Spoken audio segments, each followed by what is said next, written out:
नमस्कार. आपल्या organic farming with कोपकर family या यूट्यूब चॅनलच्या माध्यमातून सर्व शेतकरी मित्रांचं आणि सर्वांचं मी मनीषा पाटील सहर्ष स्वागत करते. तर शेतकरी मित्रांनो, आपण आपल्या पिकांवर पडणारे विविध आळ्या असतील किंवा घाटे अळी असेल, बोंड अळी असेल किंवा लष्करी अळी असेल, मावा, तुडतुडे किंवा इतर अनेक प्रकारच्या आळ्यांचा, किडींचा प्रादुर्भाव जर आपल्या पिकांवर पडत असेल तर आपण बाजारातून वेगवेगळ्या प्रकारची खतं किंवा कीटकनाशके यांचा आणतो आणि पिकांवर आपल्या फवारतो. तर तुम्ही बाजारातून आणलेल्या खतांचं जर निरीक्षण केलं, खतांची जी 50 किलोची बॅग असेल त्याचं जर तुम्ही निरीक्षण करून त्याच्यावर वाचन केलं तर त्याचं प्रमाण तुम्हाला कळेल की जे आहे ना, त्या खतामध्ये केवळ 3.4% नत्र असतं, त्याचबरोबर 5.6% स्फुरद असतं आणि 8.7% पालाश असतं. तर असे प्रमाण म्हणजे सर्वांची मिळून जर बेरीज आपण केली तर एक 20%च्या आसपास या ठिकाणी आपल्याला दिसून येते. तर आपण 50 किलोचे किंवा 50% आपण ज्यावेळेस खत घेतो त्यावेळेस त्याच्यामध्ये 20% फक्त जे जमिनीला किंवा शेतीला किंवा पिकाला आवश्यक असणारे नत्र, स्फुरद, पालाश, नायट्रोजन यासारखे घटक असतात. तर मग उरलेले 30%चे पैसे जे असतात ना, ते शेतकऱ्यांचे विनाकारण वाया जातात किंवा त्यामुळे कंपन्यांचाच या ठिकाणी फायदा होतो. पण याउलट जर आपण बघितलं तर आपण आपल्या घरी असणारी शेळी किंवा मेंढींच्या लेंड्या जर आपण वाळवल्या आणि त्याची पावडर केली आणि ती जर आपण लॅबमध्ये टेस्टिंग केली तर आपल्याला दिसेल की 100% या ठिकाणी त्याच्यामध्ये पूर्णपणे नत्र, स्फुरद, पालाश किंवा या ठिकाणी फॉस्फेटिक ॲसिड तर यासारखे घटक असलेले आपल्याला दिसून येतात.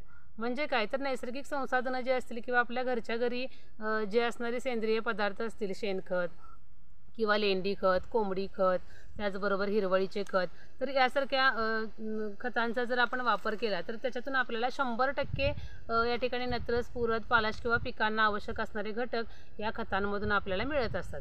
या उलट मात्र आपण अगदी लगेच रिझल्ट मिळण्याच्या नादात किंवा अतिरिक्त उत्पादन मिळवण्याच्या नादात आपण असे अतिरिक्त खर्च खतांवर किंवा कीटकनाशकांवर करत असतो, ज्याचा आपल्या जमिनीवर वाईटच परिणाम होत असतो किंवा कोणत्याही प्रकारचा जमिनीचा कर्ब टिकवला जात नाही किंवा जमिनीमध्ये नायट्रोजनचं प्रमाण वगैरे नायट्रोजन स्थिरीकरण करणारे घटक देखील या रासायनिक खतामध्ये नसतात आणि जमीन सजीव किंवा सुपीक बनवणारे जे घटक असतात ना, सूक्ष्मजीव, त्यांचं उच्चाटन करण्याचं काम ही रासायनिक खते करत असतात.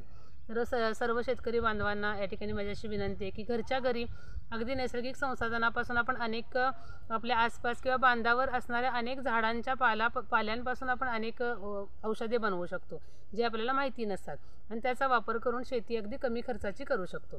तर आज आपण आपल्या व्हिडिओच्या माध्यमातून आळी जी असते ना, म्हणजे विविध प्रकारच्या फळांवर असेल किंवा पालेभाज्यांवर, फुलांवर असेल, कोणत्याही प्रकारच्या पिकांवर आपल्या ज्या आळ्या पडतात तर त्यामुळे आपल्या पिकाचं खूप मोठ्या प्रमाणात नुकसान होतं. तर ह्या आळीवर अगदी साधा सोपा घरगुती उपाय कशाप्रकारे आपण करू शकतो तर याची माहिती आज आपण आपल्या व्हिडिओच्या माध्यमातून पाहणार आहोत.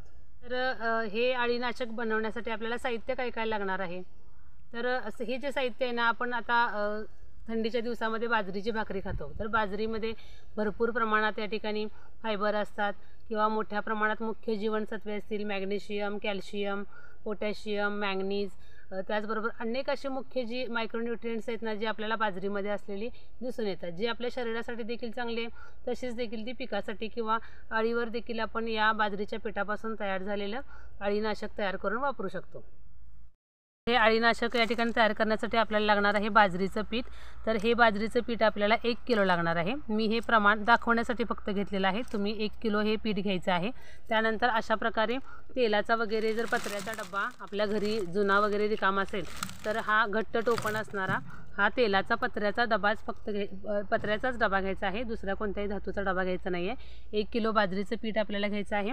तेलाचा अशा प्रकारचा पत्र्याचा डबा घ्यायचा आहे आणि या ठिकाणी आपल्याला 10 लिटर पाणी घ्यायचं आहे.